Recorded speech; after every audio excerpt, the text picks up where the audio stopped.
성경을 읽다 보면 굉장히 많은 사람들의 이야기가 나옵니다.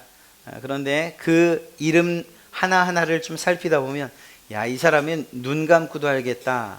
기타 등등 혹은 우리 집 먼 친척보다 내가 이 사람을 더 잘 알지 하는 그런 사람도 있습니다. 뭐 예를 들면 아브라함이 그렇고 다윗이 그렇고요. 사도 바울이 그렇고.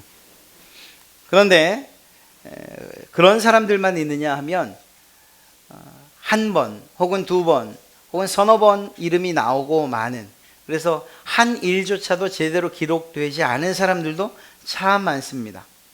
우리가 오늘 읽은 성경 이 골로새서 이 후반부만 봐도 그러한 사람들의 이름으로 사실은 가득 차 있는 것을 보게 됩니다. 그 가운데에서 특별히 한 사람, 오늘 두기고라고 하는 그 사람을 살피며 은혜를 나누고자 하는데요.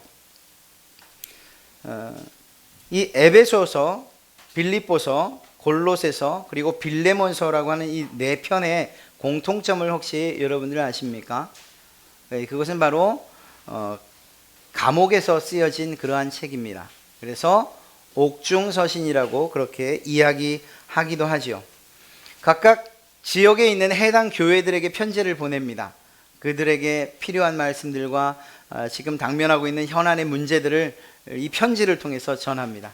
뿐만 아니라 같은 지역 혹은 조금 멀어도 회람을 해서 함께 나누어 보도록 했습니다. 지금처럼 인쇄술이 발달하거나 혹은 교통, 통신이 잘 발달되지 않다 보니 하나의 편지를 가지고서 여러 교회가 은혜를 누리고 또 자신들의 신앙의 경고 혹은 격려로 삼는 것이죠. 이렇게 바울의 서신서는 많은 교회들에 보내졌는데 대부분 그 서신서에 공통적인 어떤 특징들이 있습니다. 먼저 인사말이 있고, 그리고 보통 편지를 쓰는 것처럼 본문이 있고, 그리고 마지막 인사말이죠. 그런데 이 마지막 인사말에 사도 바울은 자기와 함께 했던 사람, 기억나는 사람, 기도를 요청하는, 기도가 필요한 사람, 혹은 위로할 사람, 격려할 사람, 모든 사람들의 이름을 여기에다 다 적습니다. 이것이 사도 바울의 서신의 특징이지요. 말씀드린 것처럼 오늘 여러분들과 함께 읽은 이 골로새서 4장 마지막, 즉 7절부터 그 뒤에 이야기되고 있는 그 내용들의 대부분은 이름들로 기록되어 있어요. 오늘 살피고자 하는 두기고, 그리고 그 뒤에 오네시모, 아리스다고, 바나바의 생질인 마가, 유스도, 에바브라, 기타 등등 이렇게 쭉 많은 사람들의 이름을 기록하고 있습니다. 그는 이런 사람이었고 저런 사람이었고 그를 위로하고 그가 나를 도왔고 뭐 기타 등등 여러 가지 이유를 이야기하면서 말이죠. 이것이 골로새서에만 있는 것이 아니고 바울이 쓴 편지글의 대부분에 이러한 사람들의 이름이 기록되어 있습니다. 참 좋게 기록된 사람도 있는가 하면 우리가 지난주에 살펴봤던 것처럼 부겔로 혹은 허모게네 또는 또 다른 성경에 있는 데마와 같이 좋지 않은 그러한 내용으로 기록된 이들도 있지요. 이러한 사도 바울의 특징 가운데에서 이런 사람들의 이름이 기록됐다는 것을 볼 때 우린 그런 생각을 하게 돼요. 아, 사람이 쓴 편지에도 참 좋게 그리고 또 위로하는 자로 사랑받을 만한 자로 이름이 기록되어지면, 인정받는 자로 기록되어지면 얼마나 기분이 참 좋습니까? 여러분들의 친지들에게 혹은 친구들에게 편지를 쓰는데 저희 교회를 이야기하면서 혹은 또 제 이름을 거기다 탁 넣어주면 제가 얼마나 기쁘겠습니까? 좋지 않은 내용이라고 한다면 우리 교회 목사님이 하여튼 뭐 이러면은 제가 마음이 좀 아프겠지만, 그러나 좋은 의도로 그리고 또 칭찬하면서 제 이름이 기록된다면, 또 혹은 제가 여러분들 어느 교회 가서 설교를 할 때 우리 교회 성도들은요 라고 이야기하면서 참 좋은 이야기들의 예를 여러분들에게서 들 수 있다면 여러분들도 기쁜 거죠. 이렇게 사도 바울이 한 사람 한 사람의 이름을 이야기할 때에 참 좋게 그리고 정말 믿음직스러운 이름으로 기록하고 있는 이름들이 있다는 거예요. 그 가운데 오늘 이 두기고가 포함되는 거죠. 21절 말씀을 보면 죄송합니다. 이 7절 말씀을 보면 내 사정을 다 너희에게 알려주려니 그는, 이 두기고를 말하죠. 그는 사랑받는 형제요 신실한 일꾼이요 주 안에서 함께 종이 된 자다. 이렇게 표현을 하고 있습니다. 사랑받는 형제, 신실한 일꾼, 주 안에서 함께 종이 된 사람. 두기고를 표현하는 그 내용이 바로 이렇다라는 것입니다. 과연 그가 사도 바울에게 이러한 칭찬을 들은 이유가 과연 있다면 무엇일까? 그것을 살피면서 우리에게도 필요한 것이 있다면, 하나님께서 우리의 이름을 이야기하실 때, 생명책에 기록하실 때 이름만 딸랑 넣는 게 아니고 이러한 누구누구라고 그렇게 기록될 수 있다면 얼마나 기쁠까 하는 그런 생각을 하며 오늘 말씀을 좀 살펴보려고 합니다. 이 두기고에 대해서 사도 바울은 첫 번째로 이야기하는 것이 사랑받는 형제였다, 이렇게 이야기하고 있습니다. 두기고는 사도 바울 개인에게도 사랑을 받았고 또한 골로새 교회 성도들에게도 사랑을 받았던 것이 틀림없습니다. 그런 사람이라고 이야기하고 있죠. 사람이 아무나 사랑하지는 않습니다. 아무리 속이 없어도 아무나 좋지는 않아요. 누구나 좋지는 않아요. 누군가에게 추천을 받았다, 누군가에게 사랑을 받고 있다라는 이 사실은 그 사람이 어떤 사람인가를 이야기해주는 어떤 단편적인 이유가 되지요. 두기고가 이 골로새 교회로 가는 편지, 공교롭게도 이 내용 그대로 에베소서에도 똑같은 내용으로 되어 있습니다. 이 두기고를 표현할 때에 단지 한 가지 틀린 것이 있다면 진실한이라는 표현을 썼어요. 그래서 사랑받는 형제요 진실한 일꾼이라고, 그렇게 주 안에서 종이 되었다, 이렇게 에베소에는 또 두기고를 표현하고 있죠. 그러니까 사도 바울에게는 변함없는 사람이었다는 것을 알 수가 있습니다. 그만큼 이 두기고라고 하는 이 사람이 골로새 교회나 에베소 교회 혹은 사도 바울에게 사랑을 받고 있는 사람이었다라는 것을 우리는 이 말씀을 통해서 알 수 있습니다. 사랑을 받는다, 다른 말로 하면 인정받는다고도 이야기할 수 있죠. 말씀드린 것처럼, 그런데 이 사랑이라는 게 일방적이지는 않다는 거예요. 항상 쌍방적이죠. 그래서 말씀드린 것처럼 한편에서 잘한다고 해서 모든 사람들이 다 좋아하고 상대방이 나를 좋아하는 것은 아니라는 거예요.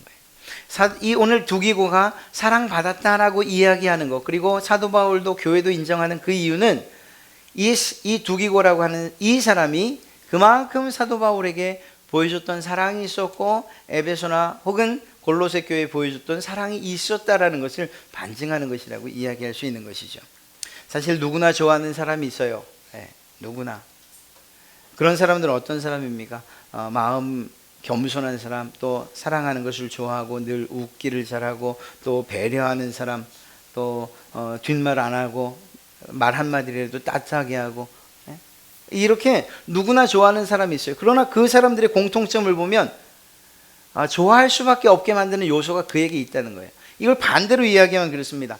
하여튼 말만 하면 시비 거는 사람, 까칠한 말 하는 사람, 교만한 사람, 혹은 얼굴 표정이 왜 이렇게 늘 화나 있을까 싶은 그런 사람들이나, 아니면 이게 늘 불평하고 이렇게 우리 표현대로 하면 징징징 잘 되는 그런 사람들, 이런 사람들 보면, 그러면 그런 사람들을 가까이 한다, 그런 사람들을 사랑한다, 이 일들은 매우 어려운 거죠. 그러다 보니까 말씀드린 것처럼 사도 바울이 두기고를 사랑받는, 내 사랑을 받는, 골로새 교회 사랑을 받는 이라고 표현했다는 이 이야기는 두기고라고 하는 그 사람이 역으로 사도 바울을 얼마나 사랑했는지, 혹은 골로새 교회나 에베소 교회를 얼마나 사랑했는지 하는 것을 잘 알 수 있다라는 것입니다. 그렇게 불릴 만큼 다른 사람들 사랑했다. 어떻게 보면 많은 사람들이 사랑받기를 원해요. 이 시대가 점점 험해져 간다, 또 우리 표현대로 하면 점점 어두워져 간다, 또 혹은 썩어져 간다, 이런 표현을 할 때마다, 그때마다 모든 사람들에게 있는 공통적인 것이 무엇인가 하면 사랑받기를 원한다는 거예요. 이건 여러분이나 저도 마찬가지고 세상의 모든 사람들이 다 공통적인 거예요. 그런데 정작 그렇게 원하는 사랑을 받지 못하는 이유, 그 첫 번째, 그걸 가장 가까이서 찾아본다면, 그러면 그 당사자가 사랑을 할 줄 모르기 때문은 아닌가, 사랑에 대해서 알지 못하는 것은 아닌가, 사랑을 하지 않는 사람이기 때문은 아닌가, 우리 모든 문제를 1차적으로 우리 스스로에게서 먼저 볼 필요가 있다라는 거죠. 그런 면에서 두기고가 사랑받았다라는 것은 분명히 사랑할 줄 아는 사람이었다라는 것을 이야기하는 것이라고 말할 수 있습니다. 사도 바울에게 있어서 이 두기고는 매우 특별한 사람이라고 이야기할 수 있습니다. 오늘 여러분들과 살핀 7절 말씀을 보면 바울이 골로새 교회 교인들에게 두기고를 소개할 때 역시 그는 사랑을 받는 형제, 두기고는 사랑을 받는, 당신들의 사랑을 받고 내 사랑을 받는 형제라고 그렇게 소개하고 있죠. 왜 이런 표현을 썼을까? 대부분의 성경학자들이 동의하는 것은 무엇인가 하면 사도 바울이 로마 감옥에 있을 그때에 대략 한 10여 년 정도 되는데 그 긴 기간 동안 사도 바울의 뒷바라지를 했던 사람이 바로 이 두기고다라고 그렇게 이야기하고 있습니다. 사람이 뭐 위대하고 그렇지 않고 간에 또 그걸 뭐 어떤 받은 사랑을 갚을 수 있다 없다, 그런 능력이 있다 없다를 따지기 이전에 누구라도 누군가가 여러분들이나 제가 어렵고 힘들 때 말 한마디 혹은 위로 한마디 혹은 이렇게 긴 시간 동안 함께 있어 준다면 그 사람이야말로 정말 믿을 만한 사람, 사랑할 만한 사람 아니겠습니까? 사도 바울은 이제 죽음을 앞두고 있는 그런 상황이었어요. 그리고 로마에서 10여 년 동안의 감옥 생활을 하고 있는 사람이었다고요. 이제 나이도 많이 되었고, 이런 상황 가운데에서 두기고로부터 사랑을 받았으니 그를 사랑받는 형제, 내가 정말 사랑할 수밖에 없는 그러한 두기고, 이렇게 말하지 않을 수 있겠습니까? 이렇게 이야기하면 여러분들이나 제가 반문을 해요. 그건 사도 바울의 사랑을 두기고가 받았으니까 그렇지. 왜냐하면 제가 여러분에게 뭘 말할지 알고 있기 때문이에요. 여러분, 우리도 그렇게 사랑해야 됩니다 라고 말할 걸 이미 짐작하고 있기 때문이죠. 우리 마음 가운데는 아니 내가 도대체 사랑을 할 만한, 그리고 또 해야 하는 그러한 이유가 있냐? 내가 그런 사랑을 받은 적이 없는데, 나는 여전히 사랑에 갈급한데 내게 줄 사랑이 어디 있다고 이렇게 말할 분이 계실지 몰라요. 또 이게 사실일 수도 있고요. 많은 것들을 주었다고 생각하는데 실제로는 아무것도 받지 않은 것처럼 그렇게 말하는 분들이 계실 수 있다는 거예요. 그런데 제가 여러분에게 우리 사랑합시다 라고 말할 수 있을 만한 분명한 이유가 있습니다. 여러분과 제가 정말 놀라운 사랑을 받은 사람들이기 때문입니다. 이 자리에 모여있는, 지금 이 자리에서 예배하고 있다는 이 사실 하나만으로도 우리는 충분히 그것을 알 수가 있습니다. 우리는 아니라고, 우리는 기억나지 않는다고 그렇게 말할지 모르지만, 그러나 우리를 위해서, 바로 여러분을 위해서 생명까지 내어주신 예수 그리스도, 그분이 계시잖아요. 단지 그분이 우리와 동시대에 살지 않았고 그분의 죽는 모습, 그것이 그렇게 피부로 와닿지 않아서 마음에 전혀 감동이 없었다고 그렇게 그냥 그분의 사랑을 치부할 수 있겠습니까? 아니죠. 그렇지 않아요. 사실 우리가 예수 그리스도를 믿는다는 것 자체, 그리고 천국을 소망하면서 산다는 것 자체가 하나님의 사랑, 예수 그리스도 그분의 은혜 때문에 있을 수 있는 일들이지 않습니까? 내세에 관한 일만은 아니에요. 정말 예수님을 믿기 시작하면서부터 우리의 마음에 다시금 찾아온 평화로움, 그리고 안정감, 그리고 삶의 축복들이라고 말할 여러 가지들, 그것들을 우리가 실제로 누리고 있어요. 그것은 하나님의 사랑이고 주님의 은혜예요. 이렇게 받은 것이 실제로는 있다는 얘기입니다. 우리가 그것을 내 노력이라고 혹은 내 수고라고 생각하기 때문에 그것이 주님께로부터 온 것이라고 인정하고 싶지 않을 뿐이지요. 하나님께서 우리에게 주신 것들이 대부분이에요. 아니, 전부예요. 오늘 이 자리에서 예배하는 이 은혜만으로도 우리는 충분히 사랑할 만한 이유가 있는 사람들이라는 것입니다. 왜? 예수님의 사랑을 우리가 받았으니까 말입니다. 예수님께서 우리를 그렇게 사랑하셨어요. 요한복음 13장 1절에도 그 사실에 대해서 분명히 이야기하고 있습니다. 유월절 전에 예수께서 자기가 세상을 떠나 아버지께로 돌아가실 때가 이른 줄 아시고 세상에 있는 자기 사람들을 사랑하시되 끝까지 사랑하시니라. 어느 만큼 끝까지요? 매 맞으시고 고통당하시고 우리를 위해서 물과 피를 다 쏟으신 채 십자가에서 죽으시기까지 그렇게 우리를 사랑하셨죠. 이러한 주님의 사랑 때문에 사실은 여러분이나 제가 이 빚진 사람이 됐어요. 사랑에 빚진 사람이 된 거예요. 그렇습니다. 빚은 갚아야 돼요. 갚아야 되는 것이 그의 빚이에요. 하나님께서 우리에게 큰 빚을 남겨주고 예수 그리스도 그분께서 십자가에 죽으시는 것을 통해서 우리에게 큰 빚을 남겨주고 하늘나라로 그냥 혼자 슉 떠나가 버리셨는가? 그래서 우리는 도저히 할 수 없는, 갚을 수 없는 빚을 가지고 이렇게 살아가는 것인가? 그래서 아무것도 할 수 없는 것인가? 그렇지 않아요. 가셨지만 다시 오셨지 않습니까? 성령 하나님께서 여러분에게 오셨잖아요. 우리가 내 힘으로 할 수 없다고, 난 정말 빚 갚을 능력도 없고 사랑할 만한 그러한 재주도 없어요 라고 말하지만 여러분 안에 살아계 역사하시는 그 성령님께서 말하죠. 내가 한다고 말씀하지 않으십니까? 우리가 할 일이 무엇이겠어요? 그 성령님의 음성에 귀 기울이고 순종하는 거예요. 정말 우리 안에서는 누군가를 사랑하라고 할 때에 또 그 사람을 생각할 때에 그냥 가슴속에서 분노만 일어나고 화가 일어날 수 있습니다. 그러나 그와 동시에 우리의 곁에서 우리의 심령 가운데서 여러분을 독려하시고 아니지, 내가 널 위해서 죽을 때 네 모습이 바로 저랬는걸. 로마에서 말하고 있는 것처럼 우리가 원수 되었을 때에 십자가의 죽으심으로 하나님의 사랑을 확증해 주셨던 그분께서 우리에게 끊임없이 말씀해 주시잖아요. 아니라고. 우리가 사랑을 받을 때도, 우리가 사랑을 받을 때에도 우리의 모습이 그와 못지 않았다고 이야기해 주시고 계시지 않습니까? 그런 면에서 우리는 이러한 하나님의 사랑의 명령, 이 빚을 갚는 일에 사실은 최선을 다해야 돼요. 우리가 할 수 있고 없고의 문제를 떠나서 말입니다.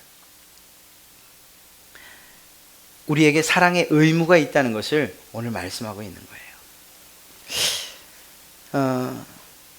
우리가 사랑하기 쉬운 사람들을 좀 찾아보겠습니까? 이건 이후에 드릴 말씀과도 똑같이 적용이 되는데요. 사실 먼 데 있는 사람들, 조금 멀리 있는 사람들을 사랑한다 이렇게 표현하기는 어려워요.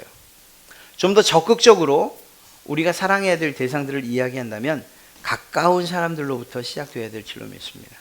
가까운 사람들. 여러분들하고 가장 가까운 사람들. 지금 옆에 앉아 계신 그분이 바로 그 사랑의 시작이 될 수 있어요. 아내는 남편을 향해서, 남편은 아내를 향해서, 또 부모는 자녀에게, 자녀는 부모들을 향해서, 또 이것이 좀 더 확대돼서 교회 공동체 안에서 여러분의 사랑을 필요로 하는 사람들, 그들을 향해서, 또 직장으로 혹은 이웃으로 퍼져나가서 부하 직원들이나 혹은 상사들을 향해서, 이 모든 사람들, 이웃들이 다 우리의 사랑의 대상이라는 것입니다. 그렇습니다. 우리가 먼저 사랑해야 돼요. 정말 날카로운 고슴도치, 그 가시, 그가 홀로 있는 것처럼 보이고 참 외로운 것처럼 보여도 우리가 볼 때에, 자기들끼리는 안 그렇겠지만 우리가 볼 때에 그 이유가 뭡니까? 안고 싶어요. 고슴도치를 좀 키워봤어요. 얘도 주인의 손끝을, 손 냄새나 손을 안다고 하더라고요. 근데 그 전까지는 너무 날카로워요. 손을 댈 수가 없어요. 우리가 사랑을 해야 한다는 그러한 하나님의 그 명령을 가지고 있는 사람으로서, 다른 사람의 사랑을 또한 받기를 원하는 그런 사람으로서 우리에게 있는 가시를 먼저 좀 내려놔야 돼요. 좀 우리가 하나님 앞에서 숙일 필요가 있어요. 우리를 내려놓을 필요가 있고 가시를 이제는 감출 필요가 있어요. 그때 받을 줄도 알고 줄 줄도 아는 거죠. 그것도 저것도 힘들다시면 말씀드린 것처럼 예수님을 생각하세요. 주님께서 우리를 위해서 돌아가셨던 그 상황과 우리를 사랑하셨던 그 사랑을 기억하십시오. 여러분이 베푼 그 사랑은 반드시 여러분에게로 다시 돌아갈 줄로 믿습니다. 오늘 이 두기고를 향해서 사랑받는 형제라고 이야기했던 것. 여러분들 상호간에 당신은 정말 사랑받을 만한 사람입니다. 당신은 정말 사랑할 만한 사람입니다. 당신이 준 사랑이 제게 너무나 큽니다. 이렇게 이야기하고 고백할 수 있는 그러한 여러분 되시기를 주님의 이름으로 축원합니다. 이 두기고는 주 안에서 신실한 일꾼이라는 그러한 소개를 받게 됩니다. 에베소서에는 말씀드린 것처럼 진실한 일꾼이라고 소개되어 있어요. 그런 의미에서 볼 때 이 사도 바울은 신실과 이 진실함을 거의 같은 의미로 사용하고 있다는 것을 알 수 있죠. 신실하다는 것이 거의 뭘 말하죠? 믿을만하다는 거예요. 믿을만하다. 두기고가 도대체 어떤 삶을 살았기에 그렇게 많이 나와 있지 않은 것 같은데 어떻게 살았기에 사도 바울에게서 믿을만하다는 이야기를 들을 수 있을까? 단편적으로 한 4곳 성경에 나옵니다만 그것들을 좀 이렇게 좀 찝기 해보면 두기고에 대한 약간의 이해를 할 수가 있습니다. 사도 바울이 고난받는 그 현장에 사실은 이 두기고가 있었다는 걸 알 수가 있어요. 사도행전 20장 4절 이후에 유대인들의 핍박이 계속됩니다. 그럼에도 불구하고 사도 바울은 끝까지 복음을 전해요. 고난 가운데서 말이죠. 여행지뿐만 아니라 사도 바울이 옮겨가는 곳마다 찾아와요. 그래서 돌을 던지고 옥에 가두고 소동을 부려요. 그럼에도 불구하고 사도 바울은 복음 전하는 일에 열심을 다하죠. 그런데 그 자리에 누가 있었냐? 바로 두기고가 함께 있었다는 거예요. 좋은 일 할 때, 선한 일 할 때에 함께 있는 거야 뭐가 어렵겠습니까? 같이 이름 나는 일인데요. 그런데 고통받는 자리에, 매 맞는 자리에, 옥에 갇히는 자리에 함께 있는 이 일은 쉬운 일이 아니에요. 우리 믿음의 선배들, 특히 순교하신 분들을 이야기하면서 그분들을 존경할 수밖에 없는 이유가 뭐죠? 그분들이 예수님 때문에 복받았다는 이야기 때문이 아니잖아요. 야, 예수님 때문에 가문이 살았다, 뭐 이런 이야기 때문이 아니잖아요.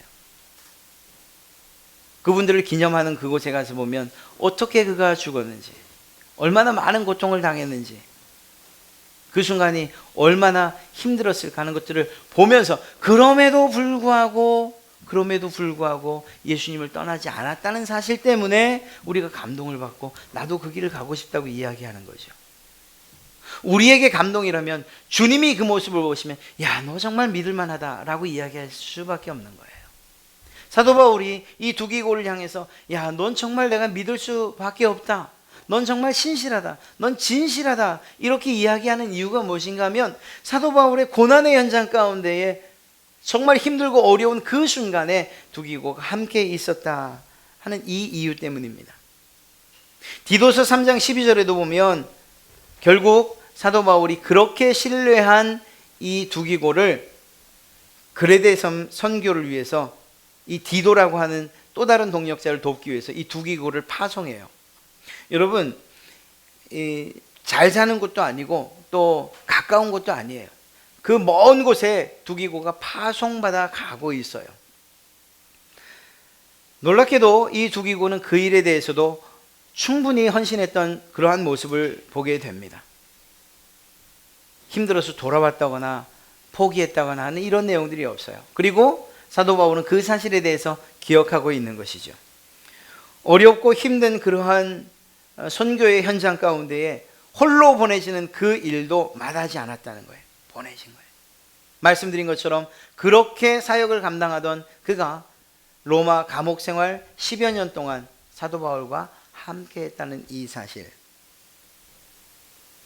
이러한 이야기들을 볼 때에 이 두기고가 사도 바울에게 믿을만 하겠구나, 신실하다는 이야기를 들만 하겠구나.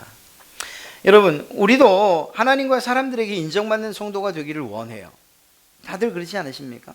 기왕 예수 믿는데 하나님께서 야, 너 정말 내가 믿을 만하다, 이런 이야기 한번 들어봐야 되지 않겠습니까? 또 그것이 소원이지 않으십니까? 사람들에게도 우리 집사님이 참 많이 뺀질거리죠, 이 얘기보다냐, 참 믿을 만하다. 뭘 맡겨도 내가 정말 이 걱정이 되지 않아. 이런 이야기가 훨씬 듣기 좋지 않으십니까? 아니, 우리가 교만해지기 위해서가 아니라 그냥 단면적으로 볼 때에 그런 이야기를 듣는 게 그것이 기쁨이죠.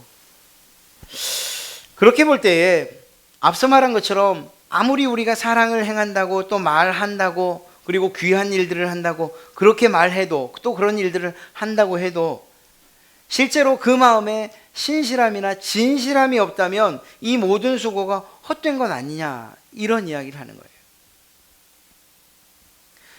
성도가 주변 사람들에게 혹은 옆에 있는 사람들에게 신실하다는 이야기를 들어야 합니다. 교회 안에서뿐만 아니라 우리가 사는 그곳에서도. 이건 정말 중요한 일인데, 왜냐하면 여러분들을 볼 때 사람들이 누구누구라고 보는 것이 아니고 성도 누구누구 혹은 예수 믿는 사람 누구누구 기독교인 누구누구라고 이러한 호칭을 붙여 여러분을 바라본다는 거예요. 이 말 너무 어렵습니다. 그냥 쉽게 이야기하면 여러분들을 볼 때에 하나님이 저런 성품을 가진 분이구나, 이렇게 본다는 거예요. 그래서 대소요리문답 1문을 이야기할 때에 그 해설집을 보면 여러분을 거울로 표시하고 있습니다. 거울. 하나님의 영광을 그대로 비춰 세상 사람들에게 보이게 하는 거울. 예전엔 우리가 그런 비출 만한 존재가 아니었어요. 우리도 죄 때문에 깨지고 부서져 있는 그러한 거울이었거든요. 그러니 많은 사람들이 우리를 통해 볼 때에 깨어지고 일그러진 하나님의 형상을 볼 수밖에 없었어요. 그러나 예수 그리스도 때문에 그분의 보혈의 공로로 말미암아 회복된 거울을 가지게 된 여러분들이라면, 그렇다면 이제는 어떤 일말의 책임이 우리에게 있어야 되는 거예요. 거울로서 하나님의 모습을 내가 바로 비추고 있는가. 다른 사람들이 나를 볼 때 하나님은 그런 분이시구나, 하나님은 그런 성품을 가지신 분이구나, 당신을 보니 알 수 있겠습니다, 이렇게 말할 것을 생각하며 우리의 모습, 내 거울이 과연 깨끗한가, 더럽지는 않은가, 깨져 있지는 않은가, 우리를 스스로 돌아봐야 되는 거죠. 이것을 무엇이라고 표현하고 있습니까? 사도 바울은 신실함이라고 표현하고 있는 거예요. 우리가 세상 가운데에서 우리의 주변에서 믿을 만한 사람, 이렇게 인정받기를 원한다. 여러분의 주변 사람들, 이웃, 직장 동료, 또 교회 성도들에게 믿을 만한 사람, 신실한 사람이라고 그렇게 인정받고 있으십니까? 정말 좋은 일입니다. 그렇게 인정받으며 여러분의 삶을 살아가셔야 돼요. 한 가지 더 질문하면, 그렇다면 여러분과 가장 가까운 사람에게 또 동일한 이야기를 듣고 계십니까? 살을 부딪히고 사는 그러한 가족들에게 당신은 정말 신실해, 당신은 정말 진실해, 당신은 정말 믿을만해, 넌 정말 내가 봐도 넌 거짓말하지 않은 것 같아, 이런 이야기를 남편에게서나 혹은 아내에게서나 혹은 엄마 아빠에게 혹은 자녀들에게 듣고 계십니까? 다른 사람들은 그냥 인사치레로 그렇게 이야기해 줄 수 있어요. 또 우리 스스로가 밖에서는 우리 스스로를 너무 조심해서 그렇게 위장할 수 있어요. 가면을 쓸 수도 있어요. 가정에서는 우리의 모든 모습이 낱낱이 공개되잖아요. 그런 상황 가운데서도 가족들에게 신실한 사람이라고 인정받을 수 있다면 참 괜찮은 사람 아니겠습니까? 사도 바울과 늘 함께 생활했던, 10여 년을 함께 생활하고 모든 사역지에서 고통과 고난을 함께 겪었던 그 두기고를 바라보면서 너는 속과 겉이 다르지 않구나, 정말 믿을 만하구나, 정말 신실하구나. 그렇다면 사도 바울이 볼 때의 두기고가 사도 바울뿐만 아니라 모든 사람들에게, 특히 하나님 보실 때도 신실한 사람이었을 것은 틀림이 없다라는 것이죠. 이러한 신실함이 우리의 신앙 가운데도 반드시 필요할 줄로 믿습니다. 아까도 말씀드렸던 것처럼 이 일은 우리 개인의 신앙을 위해서만 필요한 게 아니에요. 우리의 주변에는 하나님이 많은 사람들을 두셨는데 믿지 않는 사람들을 두셨어요. 너무나 많은 사람들을 두셨는데 그 사람들이 대부분이 믿지 않는 사람들이에요. 그분들이 예수님을 향해서 발걸음을 옮기게 되는 그 첫걸음이 누구 때문이냐? 바로 신실한 여러분들 때문이라는 것입니다. 여러분들의 신실함을 통해서 그분들은 예수 그리스도 그분이 믿을만 하구나 라는 이 사실을 알게 되기 때문인 것이죠. 그렇습니다. 이러한 영혼 구원을 위해서 예수 그리스도를 소개하는 이 일에 여러분들의 신실함과 우리의 믿음 그리고 진실함은 반드시 필요한 것입니다. 이유는 분명히 있어요. 하나님은 신실하신 분이십니다. 성령님은 진리의 영이십니다. 그분의 자녀로서 우리가 마땅히 신실하고 진실한 삶을 살아야 되는 것은 당연한 일인 것이죠. 우리가 그분의 자녀라고 한다면, 그분이 우리 가운데 살아 역사하신다고 하면 말입니다. 참 안타까운 것은 이러한 신실함과 진실함이 점점 사라져가는 그러한 교회와 또한 그러한 성도들 또는 목회자들 때문에 실제로 예수님의 신실함이 얼마나 손상받고 있는지 알 수가 없어요. 이 자리에 함께 계신 여러분들의 신실함이 완전하다는 것은 아니에요. 우리가 진실할 수 없어요, 완전히. 그러나 우리가 예수 그리스도 그분을 위해서라도 우리의 마음을 늘 돌아보고 그리고 늘 신실하게 늘 진실하게 살아갈 이유가 분명히 있다라는 것입니다. 여러분 모두가 이러한 두기고와 같이 주 안에서 신실하고 진실한 그러한 성도님들 되시기를 주님의 이름으로 축원합니다. 마지막으로 이 두기고가 골로새 교회 성도들에게 있어서 어떤 역할을 했는가? 바로 위로자의 역할을 했습니다. 우리가 지난 주일 오네시보로를 통해서도 역시 이 위로에 대한 이야기를 했어요. 혹시 제가 숙제 삼아 드렸던 한 가지 기억하십니까? 다음 한 주간, 지나간 한 주간이죠. 혹시 한 분이라도 전화하시거나 위로하시거나 까만 봉투에 뭐 들고 가신 적 있으세요? 네, 없으시면 다시 한번 또 다음 주에 숙제 검사를 한번 더 하도록 하겠습니다. 저는 본의 아니게 했습니다. 본의 아니게. 저희 교회 성도 중에 한 분이 예배를 마친 다음에 어딜 가자는 거예요. 그래서 그날 그래서 어쩔 수 없이 컵라면 2박스하고 햇반 여러 개 사가지고 따라갔다 왔습니다. 너무 멀리 있는 성도예요. 너무 멀리 있는. 2시간 반 동안 군산까지 갔다 왔어요. 자기 아들을 위로해야 된다고 저희 집사람이 하도 쫄라가지고 주신 생각이래요.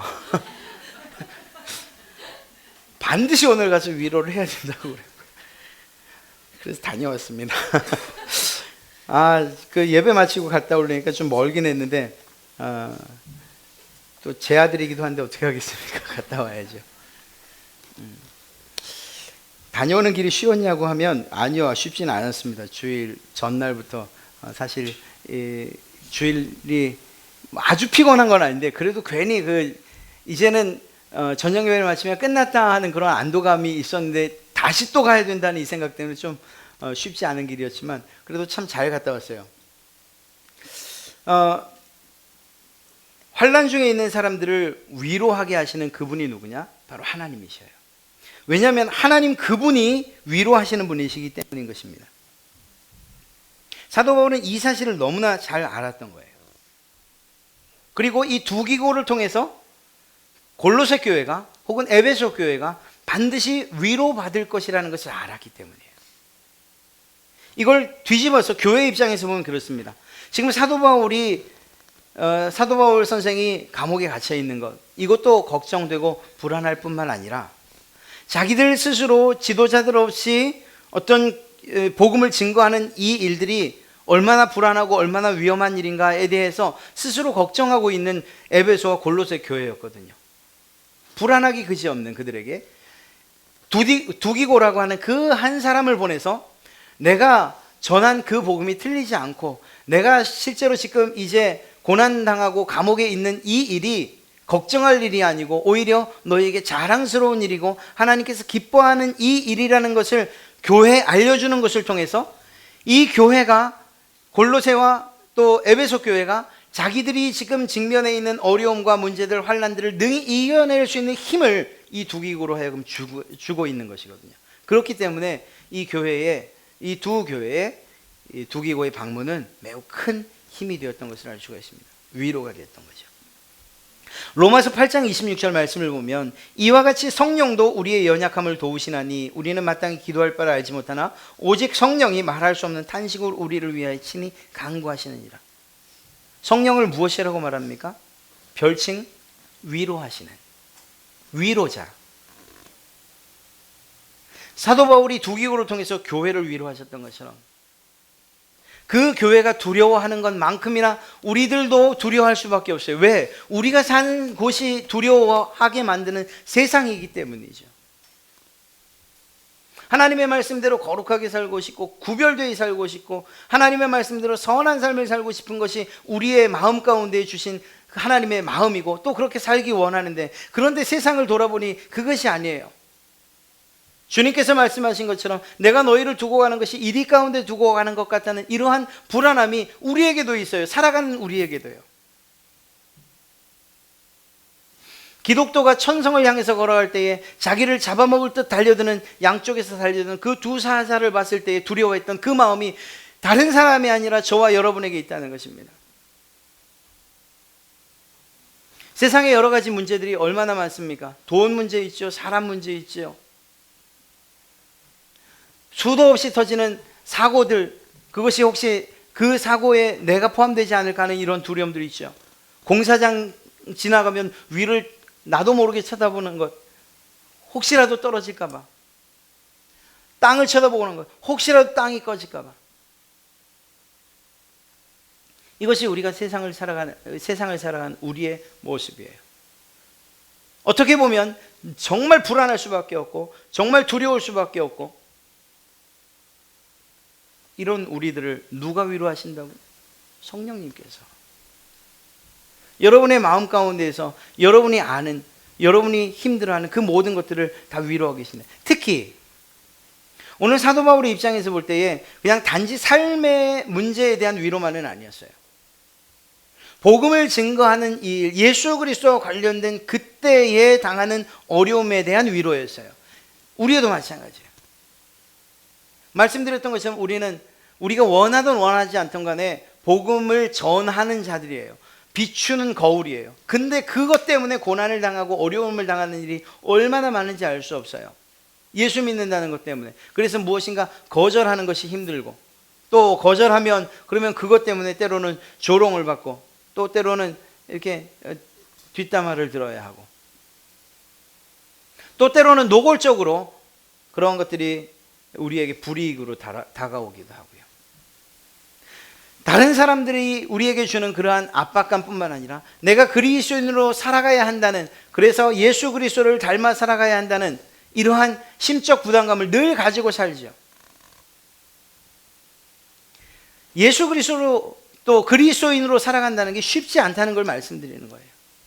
구원받는 그 일은 쉬운지 모르지만, 그러나 구원받은 자로서 세상을 살아가는 일은 어렵고도 힘든 거예요.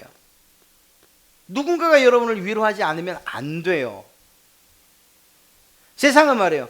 야, 네가 스스로 위로해. 거울 보면서 넌 정말 괜찮아. 넌 정말 될 만한 놈이야. 오늘도 복이 있을지어다. 그것이 우리를 위로하고 우리에게 힘주는 게 아니에요. 여러분들을 위로하실 분은 오직 하나님뿐이신 줄로 믿습니다. 성령 하나님께서 여러분 가운데 힘을 주시는 거예요. 오늘도 힘들어요. 힘내자. 내일도 네가 너의 삶의 현장에서 나를 드러내야 되지 않냐. 엘리야가 그 큰 일을 행하고 정말 850명의 이방 신 섬기는 제사장들을 다 죽인 다음에, 그런데 어이없게 이세벨의 그 한마디 말에 낙심했을 때, 그래서 로뎀나무 아래서 맥없이 쓰러져 있을 때 주님께서, 야, 이놈의 자식아, 네가 지금 한 일이 뭔지 아냐? 이 책망하셨어요. 넌 도대체 날 믿기는 믿는 거냐? 아니요, 그러지 않으셨어요. 오히려 그에게 먹을 걸 갖다 주셨어요. 그리고 먹이셨어요. 힘 주셨어요. 얼마 전도 말씀드렸던 것처럼 이 베드로가 낙심하고 절망했을 때가 있죠. 기쁨 가운데 예수님 앞에 달려나갔어요.